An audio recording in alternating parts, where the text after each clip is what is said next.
Before we begin, we want to acknowledge that Down the Crooked Path is researched and recorded in Niagara Falls, Ontario, on the traditional territory of the Haudenosaunee, the Anishinaabe, and the Attawandaron, and the Mississauga of Credit First. This land has been home to Indigenous peoples for thousands of years, and we recognize their enduring connection. We are grateful to share these stories on their lands that carry their histories, and we encourage our listeners to reflect on the past, present, and future of the land they call home.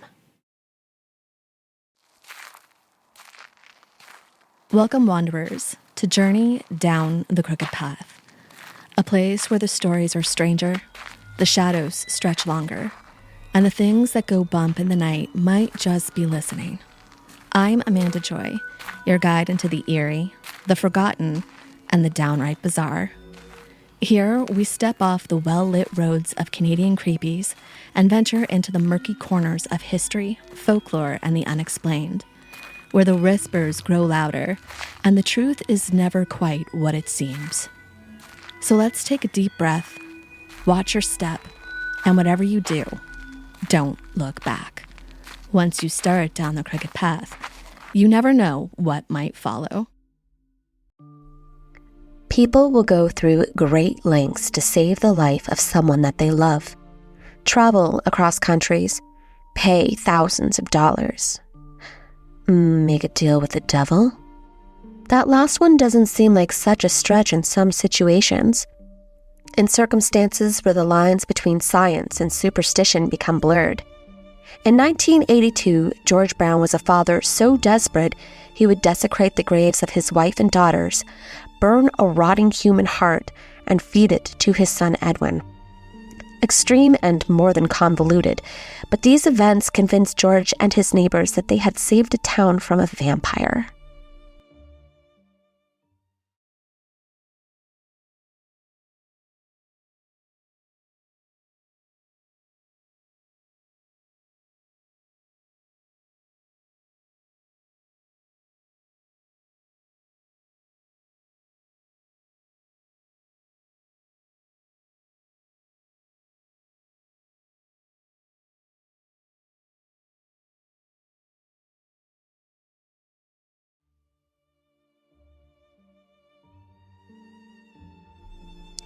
In today's journey, we will be exploring the craze of the New England vampire panic and the bizarre events that led to the defilement of Mercy Lena Brown's resting place. Did modern medicine fail communities, or were the rumors of death-defying creatures based on some truth? In modern pop culture, vampires are depicted as sexy, intelligent, and mysterious individuals that are a gateway to a luxurious and desirable lifestyle. We have shows like The Vampire Diaries and movies such as Nosferatu to thank for that depiction. This fantasy has evolved over the years.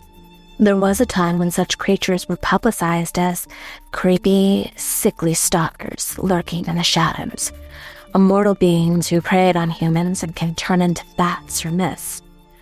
A time where they were seen as harbingers of death. And while we think of vampires as fantasy, there was a time when people in New England believed vampires were real, and that they were responsible for spreading a deadly disease among family and neighbors. 200 years after the Salem witch trials, another terror surrounding the paranormal riveted the United States. In September of 1884, the St. Charles Herald published an article on the front page reporting vampire attacks that had been documented in Romania and other areas of the world. It was titled, "Vampires, the Horrible Superstition That Still Exists in Romania," and it was based on letters from a Bucharest correspondent. The article centered around ways to stop the assaults from happening, including morbid methods that were being used elsewhere in the world. Most commonly, this consisted of grave sites being dug up and using the bodies as proof that supernatural happenings were underfoot. One of the most common signs would be a deceased heart still full of blood. Family members would begin to secretly dig up graves of deceased loved ones, But soon concerns of superstitions were so heightened that grave exhumations became voted for by town fathers and clergymen. When a corpse was declared a vampire, several rituals would take place. Mostly, these consisted of rituals involving the hearts, but in some cases, they would include other organs. The hearts and bodies would be burned, stakes sometimes driven through the chest, and bodies beheaded. The article referred to many gypsy and Jewish practices, as well as a few other cultural vampiric lore, and has become a popular piece of pop culture referencing a time as New England was known as the New England Vampire Panic. Because of this, New England would then be dubbed as the vampire capital of America. Stories of vampires ran through small towns and villages, and one such story fell on the doorstep of George Brown after a series of tragic deaths plagued his family. George, born in 1840, and his wife Mary Eliza, born in 1841, married in 1862. They then moved to Exeter, Rhode Island, where they raised their children, Mary Olive, Edwin, Mercy Lena, Alice, Clara, and George Jr. During the early 1880s, both Mary and their eldest child, Mary Olive, became sick with a mysterious illness that left them both heavy in breath, coughing up blood, and their faces sunken and pale. Slowly, the women's health deteriorated, and on December 8th in 1883, Mary passed away at the age of 42. Mary Olive's death followed her shortly after, on June 6 in 1884. She was 20 years old. The women were buried at Chestnut Hill Cemetery. Sadly, the health of the rest of the family would be short-lived. Years later, both Mercy Lena and Edwin started to show symptoms of the same illness. Mary began to exhibit symptoms for the first time in 1891. Her health quickly fell, and soon after, Edwin became ill as well. They both exhibited similar symptoms as their mother and deceased sister: gauntness in the face, weight loss, and coughing blood. Edwin, 24, was a newlywed and working as a store clerk. To attempt to heal himself, Edwin moved to Colorado Springs, believing that the fresh air and spring water would cure him as per doctor's orders. There were many stories of success from that area when it came to battling this ailment, and for a while it seemed to work. Edward had started to improve. But this too would be short-lived. Alas, battling his illness in Colorado for 18 months, he moved back home, essentially to die and be buried with his sister and mother. At this point, his sister Mercy had already succumbed to the illness, passing away at the age of 19 on January 17, 1892. She had been buried alongside Mary and Mary Olive. Some of the town folks of Exeter had heard of the Browns' tragedies and came to George's doorstep with an odd theory and an even more troubling solution. Clearly, their modern medicine was failing them, so the cause of this illness must have been something more supernatural. There were rumors that undead entities, or vampires, could infect the living relatives and neighbors to feed off of their life source and sustain itself. The result would appear as a disease. To the neighbors of the Browns, this must have been what it looked like was happening, and according to the rumors that fight back against the undead, certain rituals must be performed. The first step was to dig up the grave of those who had already previously passed. There were ways to tell if a corpse wasn't dead, if their bodies showed little decomposition, or if their hearts were still filled with liquid blood, then this was for sure a telltale sign of vampirism. Once identified, the heart must be removed, the creature beheaded, and a rearranging of its bones needed to take place. The neighbors posed this idea to George. George was of course reluctant. These methods were unorthodox to say the least, and the idea of desecrating the graves of his family didn't sit well with him. But at the same time, he was desperate to save Edwin, who was becoming more ill each day. The town doctor, Dr. Harold, strongly advised against this, believing in his medical teachings, and tried to moralize the folks of his scientific understanding of what was happening. He urged the townfolks to think logically. Unconvinced, the neighbors won the argument and persuaded George to unearth Mary Olive, and Mercy Lena. 4 of the townspeople collected their shovels and picks and axes and went up to Chestnut Hill Cemetery where the women were buried to exhume their graves. They would be looking for signs that death was not yet complete. First, both Marys were exhumed. Their bodies showed the normal stages of decay. Clearly, they were not the vampires. This left Mercy. They unearthed the body of the young girl, and to their dismay, she had hardly decomposed at all. She had been laying in a crypt for some time before being buried, yet her skin looked remarkably well preserved, and it appeared as though her nails and hair had grown. They pricked her skin, and it drew blood. Cutting her open revealed her heart still contained blood. Dr. Harold stepped in once again, proclaiming this was all normal, but the town folks weren't convinced. This was all the evidence they needed. Mercy was the vampire. Now that the creature had been identified, the next steps were to destroy the vampire and cure Edwin of his illness. The townspeople removed Mercy's heart from her body and burned it to a charred crisp on some nearby stones. The charred remains were taken back to the Brown house, where they were used to create a tonic that was then force-fed to Edwin. The newspapers wrote an article on the event and published it on March 17th of that year. The people of Exeter were sure that this ritual would unquestionably stop the plague of death that had been following the family. Sadly, this remedy did nothing to help Edwin, and he passed on May 2nd, 1892. He was buried alongside his sisters and mother. However, no one else in the town became sick after this, further proving to the townfolk that this had in fact gotten rid of the horrid vampire.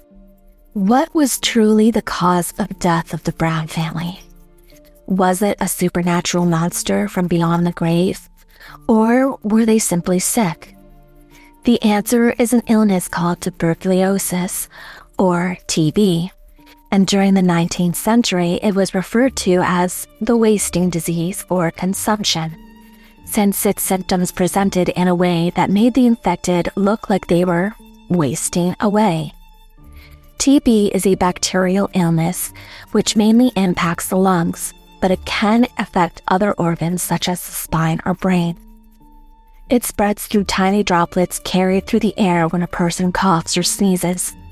Symptoms include fever, coughing, and difficulty breathing, coughing up blood, fatigue, weight loss, gauntness, which would make a person look like their eyes and cheeks were sunken in. During this time, TB was plaguing the entire country, and very little was known about the illness as medical advancements were not what they are today. A German doctor, philosopher, and chemist had a theory. Dr. George Stahl worked on the belief that an invisible life force called the animus kept the lungs and heart working, and kept blood in liquid form. In other words, a soul. It was his belief that the animus could lead a deceased body through the blood and enter another body through the lungs. He based these beliefs off of his observations of how TB, which he called consumption, presented and spread. Noticing that usually whole families were infected, and how the infected would cough up blood, that the bodies were sometimes better preserved than others after death. For example, having fresh blood in the heart. He contributed this to the animus and believed that in some part, this was what spread the diseases like consumption. To stop the spread, he proposed a practice that he called therapeutic exhumation, a practice in which a body would be exhumed and checked for signs of disease, such as lack of decomposition and liquid blood still in the body, which according to him meant that the animus was present. To stop the animus from spreading illness, they would need to burn the heart or rearranged bones. Stahl never intended this theory to boost vampiric lore, but rather explained how TB spread as an illness. Unfortunately, a combination of his fuzzy 19th century science and German and Eastern European superstitions added in the creation of the vampire. As a result, the ritual of therapeutic examination became intertwined with other rituals that included driving stakes through the chest, beheading the corpses, rearranging the bones, sometimes in a skull and crossbones pattern. Most cultures have a history dotted with vampiric lore, but most of the beliefs now in New England were based off of Eastern European traditions. While Eastern European traditions surrounded things like why a person becomes a vampire and the type of precautions a person could take to prevent becoming a vampire, New England's beliefs were more focused on the medical and healing aspects of vampirism. Many settlers in New England were from Scotland or Wales, but there were those who had ventured from Eastern European to escape the Revolutionary War. A lot of them would have been mercenaries hired by the British troops. The practice of exhuming the deceased was likely introduced to New England by traveling healers among these immigrants. While the idea of Stahl's therapeutic exhumation was brought over by German soldiers, these rituals first began sometime around 1784. Mercy was the last documented case of exhumation under suspicion of vampirism, but she wasn't the only one. There are over 80 cases of vampire rituals that have been currently documented in New England, and more cases are constantly being discovered. Going back in time 100 years earlier, the grave of Sarah Tillinghast was among the first. Sarah was also from Exeter and was buried in a small family cemetery that holds about 25 graves. While Mercy's story is quite sad, Sarah's seems far more sinister. Her father is a farmer named Stugley, and he has 14 children. One evening, he has a dream that a tree in his orchard dies and rots away. Not long after this, several trees do start to rot and die. Half the orchard is destroyed. Shortly after this, Sarah falls ill. Like the Browns' symptoms, she too is coughing up blood and wasting away, with her face gaunt and her eyes sunken. It isn't long before Sarah dies, but after that, another child falls sick. This daughter claims that at night Sarah visits her from beyond the grave, and each time, it causes her great pain in her chest. Soon this daughter dies as well, followed by 4 more children. Now Stugley's wife and son are ill and having visits from a ghostly Sarah. His son would point to his chest and claim, "Here, Sarah touched me here, it hurts."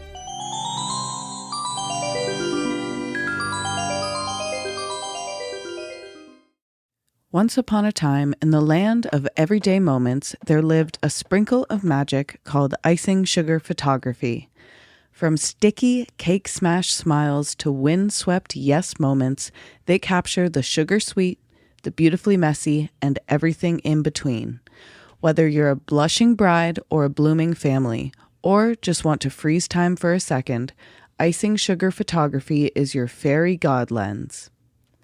Visit icingsugarphotography.com and follow along on Instagram at icingsugarphoto. Let your story sparkle, because life is sweet and memories should be too. Looking for your next obsession? The Creators Collective Podcasts is your gateway to the dark, the chilling, and the downright fascinating.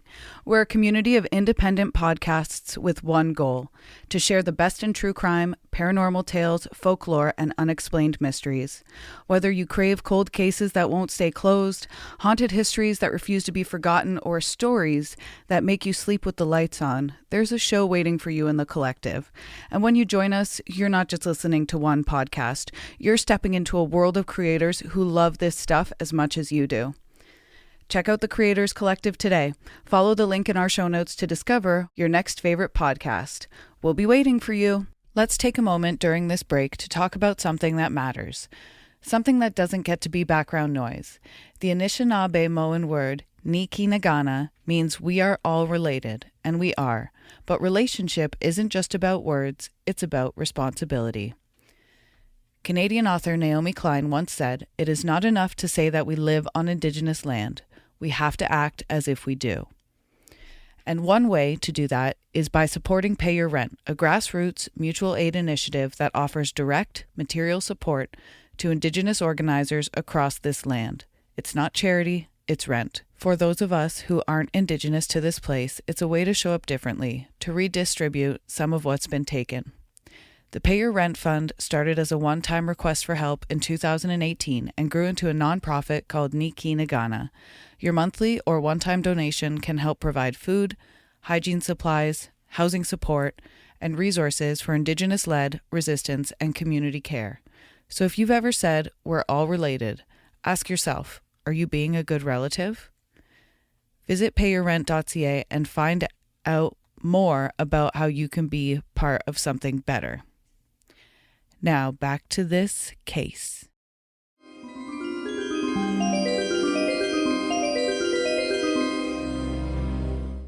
The farmer is now becoming desperate, and the townsfolk are suspicious.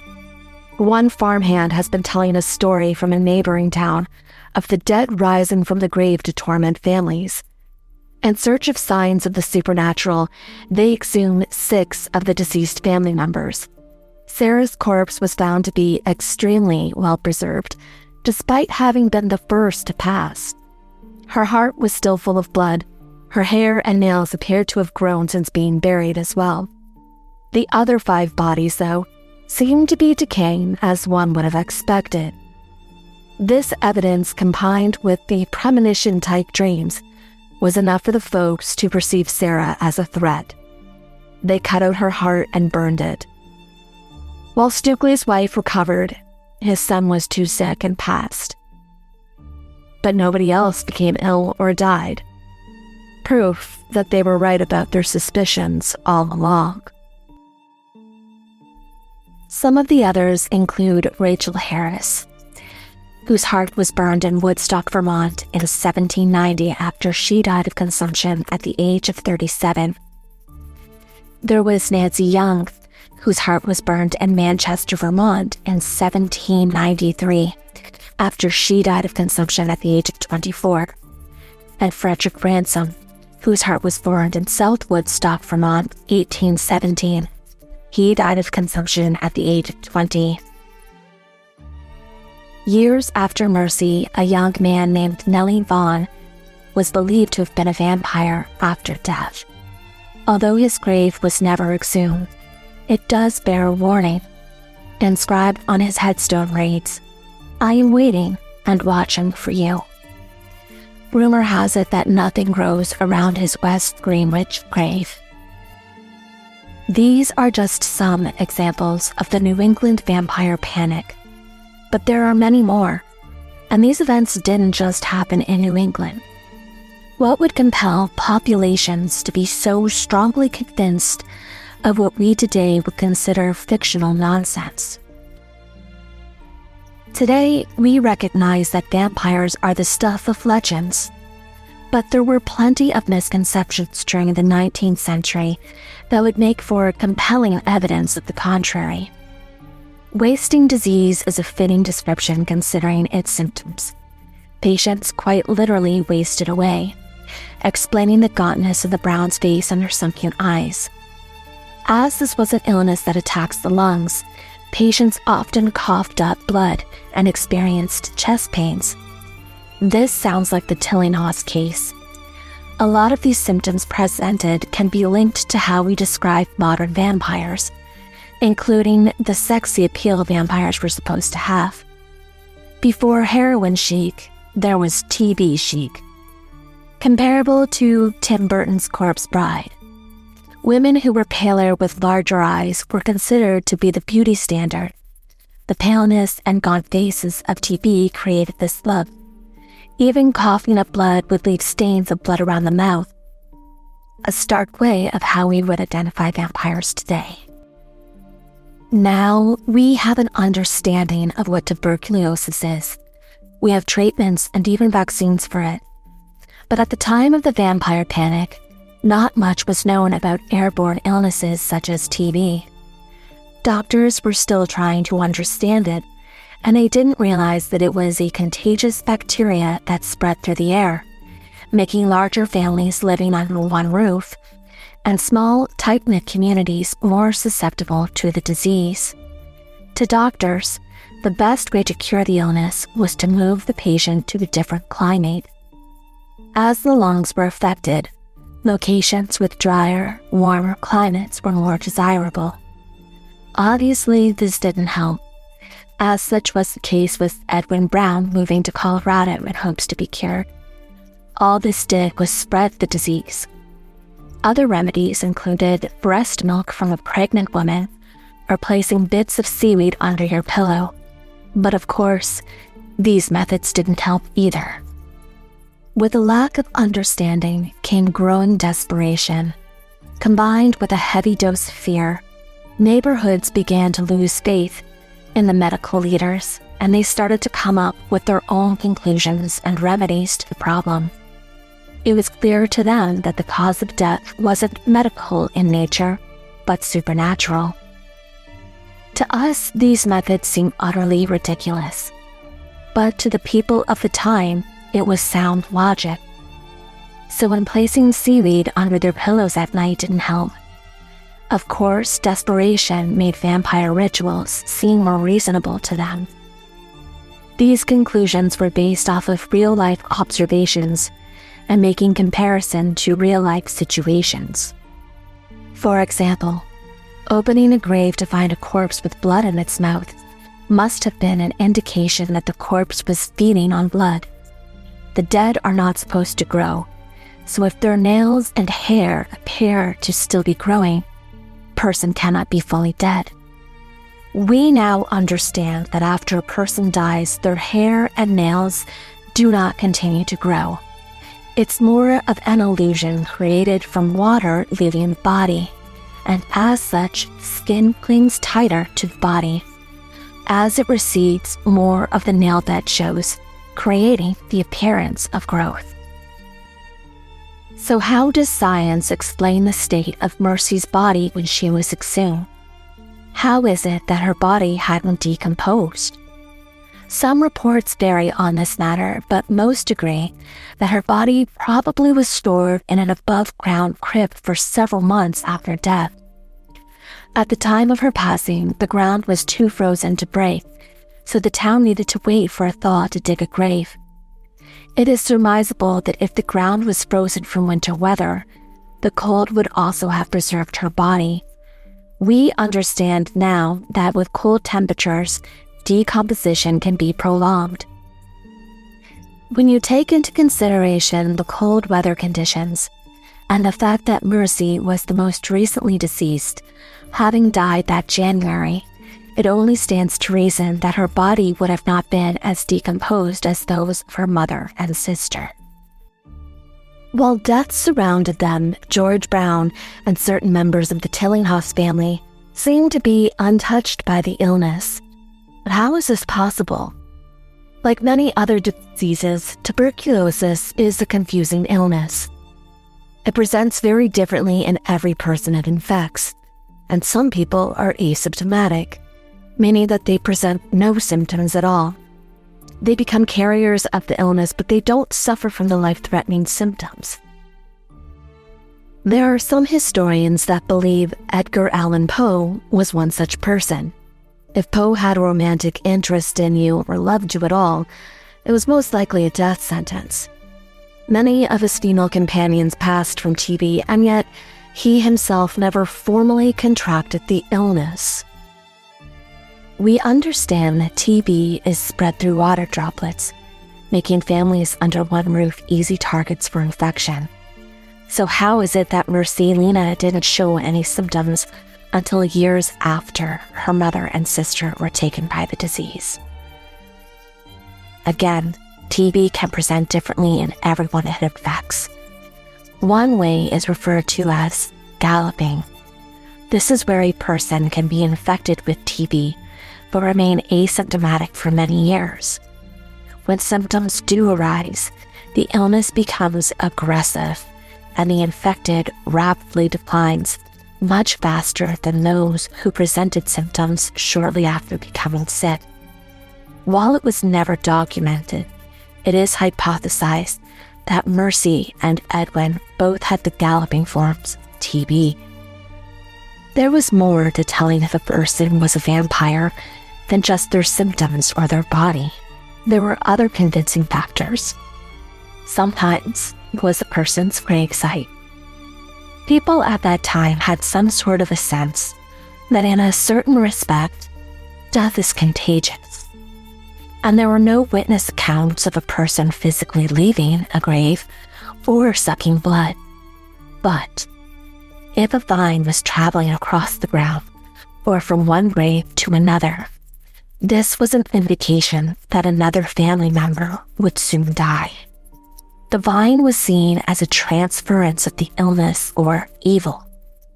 And while it was not intended to back the idea of death as a contagious concept, Dr. Stahl's concept of the animus also played a role in how people of that time understood morality and the response to the idea of death itself.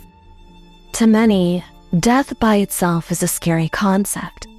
So is the idea of losing a loved one. But the vampire panic was more than just that.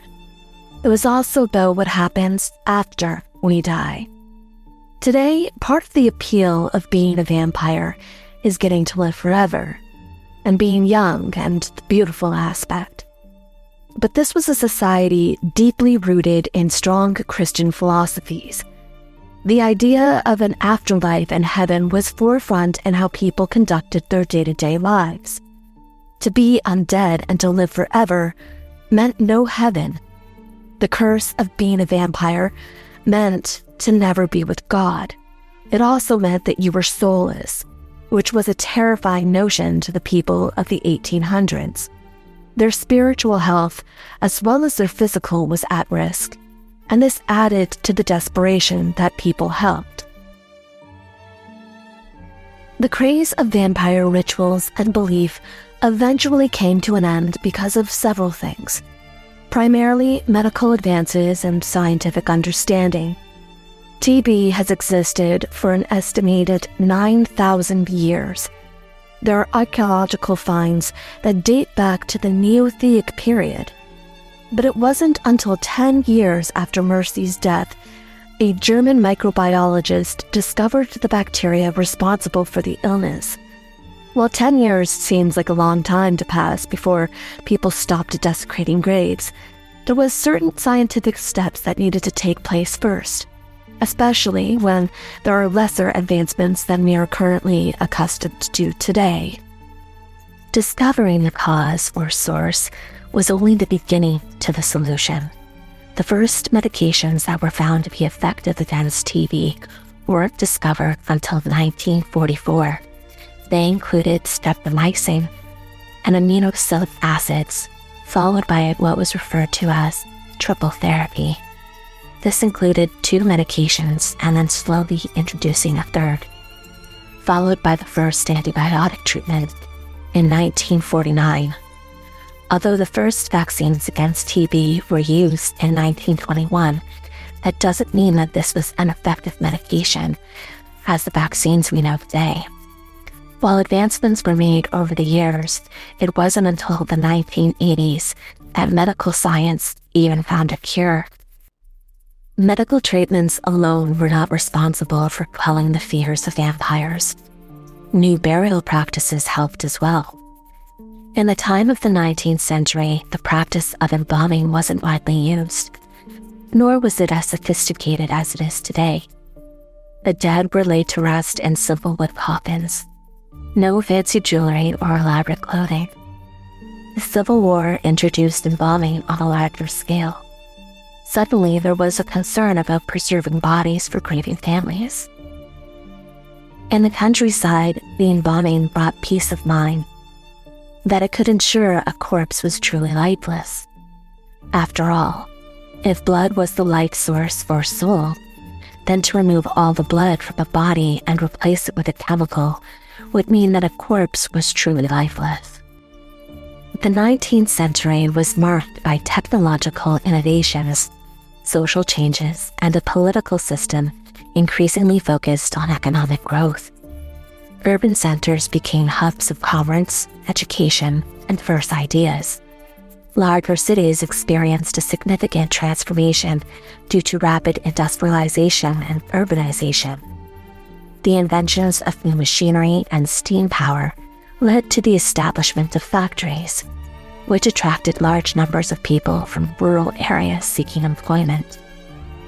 Previously sheltered from these typical social changes, many rural areas were still deeply rooted in superstition and folklore. But as people moved away from the countrysides to the city, they encountered education and exposure to new perceptions. Exposure to secular thinking reduced belief in the supernatural creatures that often thrived in rural areas with superstition. With these new thought processes, the idea of understanding the undead slowly diminished. Finally, the media and literature played a role in the demise of the New England vampire panic. While not the first literary representation of vampires, Bram Stoker's iconic novel Dracula, published in 1897, is arguably the most important work of vampire fiction. It was never confirmed, but there are those who believe that the story of Mercy Brown had some influence in the novel. Stoker's tale of a Transylvanian count with supernatural abilities who wreaks havoc in England inspired countless works thereafter. Dracula solidified many popular conceptions of vampirism that appealed to early cinematic portrayals. Stoker's Dracula introduced to us a charismatic yet terrifying figure, a vampire who could move seamlessly between shadows and society. His influence extended beyond literature. It shaped how vampires were portrayed on screen. The novel's success paved way for cinematic adaptations like Nosferatu and Bela Lugosi's iconic portrayal of Dracula himself. These films transformed vampires from fearsome, supernatural beings into literary and cinematic features that continue to captivate audiences today and erode away the folklore and superstition that thrived in rural communities. Despite changes in the world, vampire mythology remains prevalent in modern communities. They will forever be considered a classic Halloween costume, and in more recent years have had a resurgence in popularity. With novels such as Interview with the Vampire and Twilight, the idea of vampires has become more romanticized from the disease-spreading monstrosities of the 19th century. New Orleans hosts a vibrant vampire community, akin to the folklore where people live as vampires, feeding on donated blood. As we reflect on the tragedy of Mercy Lena Brown, one can't help but wonder what she would have thought of the vampire myths and how they've evolved since her grave was desecrated in 1892. No longer a mere symbol of fear and superstitions, vampires have become cultural icons, embodying our deepest desires and fears.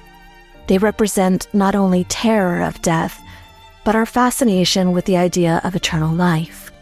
Mercy's story highlights the intense fear of death and the unknown that gripped societies of the past, leading them to desperate measures. Today, we might see vampires as glamorous or alluring, but at their core, they still remind us of our own morality and the mysteries that lie beyond. As you continue down the crooked path, let Mercy's story be a reminder of how far we've come in understanding the unknown, and how our fears and fascinations with death and eternal life continue to shape our stories and imagination. This is Amanda Joy signing off. Keep exploring, keep questioning, and let the mysteries guide your steps.